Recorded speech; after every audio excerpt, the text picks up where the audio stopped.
Okay, welcome back everybody. In order not to make the video short too long, I think that there was a break in video so that we can just follow up here. So we're on the verge of deriving the equation v is equal to omega square root of a squared minus s squared, where we were using the equation 1 here and equation 2. This equation is representing an object undergoing simple harmonic motion, where x is the displacement, and then this is the velocity, where you differentiate x to get the velocity. I stated earlier on that this equation that we are deriving is the equation where you have an object that is moving or going through the sinusoidal curve, and the object is at a velocity v in meters per second.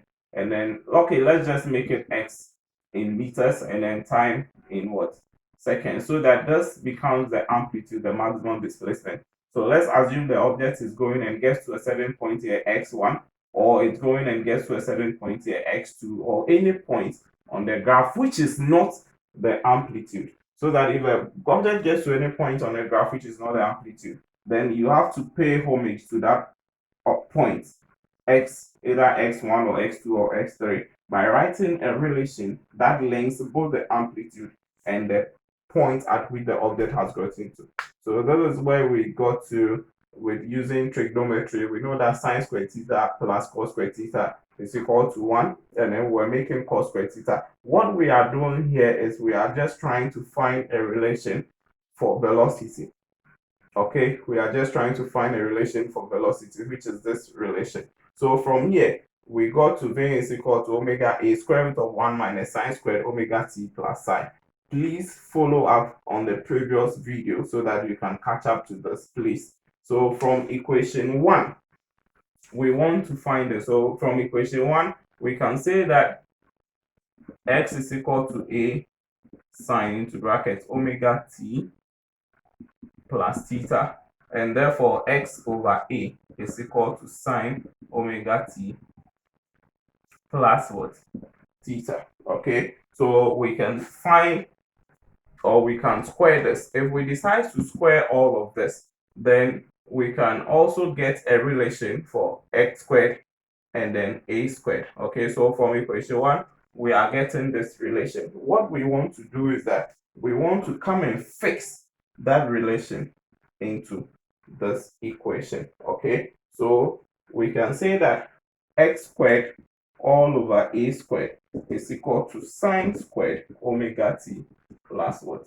Theta. Okay, so if this, we call this equation 4, then you fix, this is equation 5, then you fix equation 5, or you substitute equation 5 into equation 4.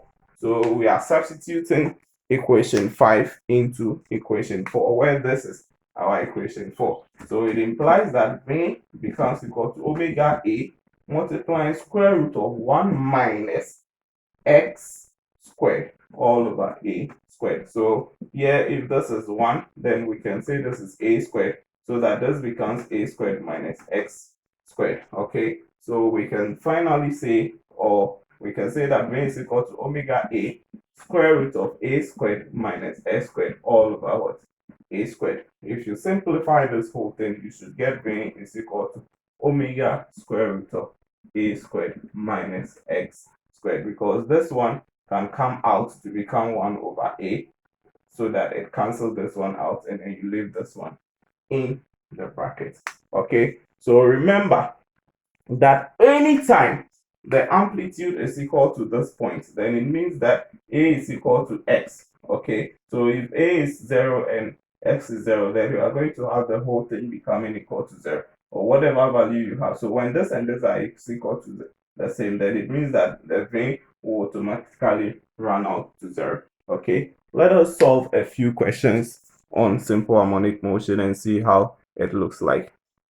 Okay, now looking at the question on the board, we have a graph, and we have been asked from the graph to find the maximum acceleration, the period of motion, and the amplitude. The maximum acceleration, the period of motion, and the amplitude.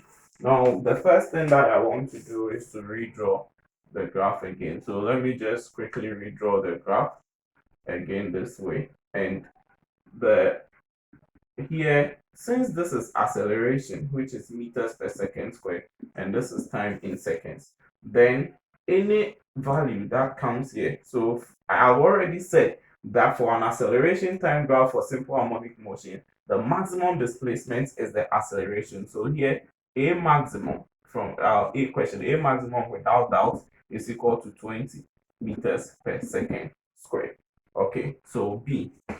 The B aspect, we are supposed to find the period of motion. Now, the period is the time for one complete cycle. Is the time for one complete cycle. And here, I've already mentioned that this is half cycle and this is one complete cycle. From the diagram here, you realize that this is 0 and this is 4. Okay, so we can say that the period T is equal to 4 seconds. The period T is equal to 4 seconds. Then the next thing that we are supposed to calculate is the C, which is the amplitude. So from the diagram, we know that A is equal to omega squared what? A. So the amplitude A becomes A over omega squared. But from our circular motion, we know that omega is equal to 2 pi all over what? The period T. Therefore, omega is equal to 2 pi all over 4. So omega becomes equal to pi over what? 2. Now, let us come and fix omega. So it implies that A becomes equal to our acceleration, which is equal to 20 all over pi multiplying 2. So A becomes equal to 40 all over pi, and the unit is meters. So let us just quickly break this down. Okay, let's leave it this way. But please, you can use your calculators to solve for this. Don't leave it at 40 over pi. Just solve and then get your answer here. Okay, and the unit here is meters. This is the first question that we want to try. Let us move on to another question. Okay, so in our next question, we have a body of mass 200 gram executing a simple harmonic motion, that is SHM, with an amplitude of 200 millimeters. The maximum force which acts on the body is 0.064 Newton. Calculate the period of oscillation and the maximum velocity. So let's write what has been given. So you have been given M to be equal to 200 gram, which is 1, 2, 3, which is 0.2 kilogram. You have been given an amplitude A to be 20 millimeters, which is 20 times 10 to the negative 3 meters. You have been given a force F, which is equal to 0.064 Newton. Okay, so the A aspect of the question, you have to calculate the period of oscillation. Once again, the period omega is equal to 2 pi all over what? T. This is how you can calculate the period, but we do not know omega. And the only relation that we can get from the information that has been given is acceleration. And we know acceleration is equal to omega squared A, where A is the amplitude. So what it means is that we can come and calculate omega from this what equation. So first, let us get our acceleration. So from here, we can say also that force is equal to mass times acceleration. Therefore, acceleration is force over mass, which is going to be equal to 0.064 all over the mass, which is 0.2. So if I have 0.064 all over 0.2, then I'm going to get 0. This here, so 0.32 meters per second squared. Okay, this is what I'm going to get because this is negative, comes and then it takes 1 0 away. So I'm going to get 0.32 meters per second squared to represent my acceleration.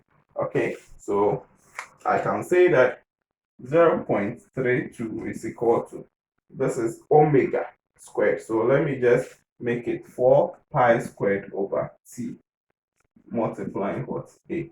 Therefore, T is equal to 4 pi squared all over 0.32 multiplying the amplitude A, which is 20 times 10 to the power negative 3. If you do your mathematics with this information that has been given to you, you should be arriving at T to be equal to 1.57 seconds. So you get T to be equal to 1.57 seconds. This is what you are supposed to be getting. as far as t is concerned. So you look at your omega here, which is, so your omega squared here, which is, sorry, the t is even going to be squared. So you have t squared here. So t is going to be square root of this whole expression. So this is what gives you the 1.57 seconds. Okay, so it's this equation here that we have just brought the omega to replace here. So it becomes equal to 2 pi over t all squared multiplying a, so that it becomes 4 pi squared over t squared multiplying a. So a becomes equal to this, and from here we make t the subject to be able to arrive at this. Okay, then the b aspect of the question, we are to calculate the maximum velocity, and v maximum is equal to omega what? A. Okay, so v maximum becomes equal to, from what we have been calculating, we know what our omega is and we know what our a is. Okay, so omega is equal to 2 pi all over t multiplying the amplitude a. So it's going to be 2 pi over 1.57 multiplying a, which is 20 times 10 to the power negative 3. So our v maximum is going to give us, we'll have, if we do it well, we'll have 0.08. We are going to be getting 0.08 meters per second. So this is the value that we are getting for our velocity maximum. All right, so as we move on, let us just talk about energy in simple harmonic motion. Energy in simple harmonic motion. A quick example is the simple pendulum once again. Now we all know that for simple pendulum, at here it is stationary, so it has potential energy. But when it begins to move to the ends, okay, so it has end, it stays before it comes back again, then it moves. So the potential energy is here, and it has kinetic energy and potential energy. Okay, but the maximum kinetic energy is here, and the maximum potential energy is also here. So it means that the total energy is equal to kinetic energy plus potential energy. We do not need to prove all these things. Okay, so the energy is equal to half m omega squared a squared.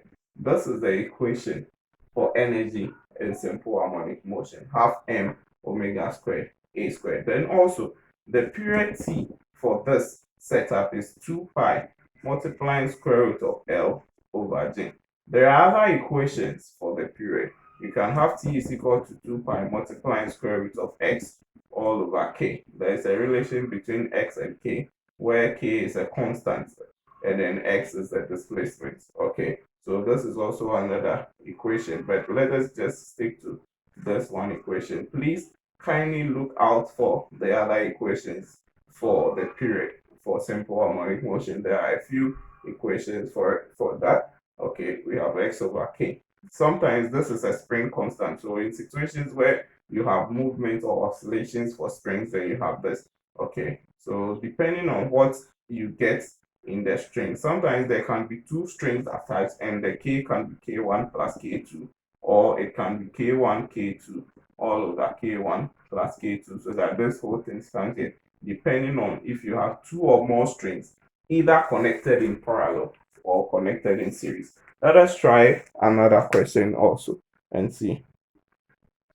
Let us please take a good look at the question on the board. We have a pendulum of length 1.0 meter with a bulb of mass 10 gram.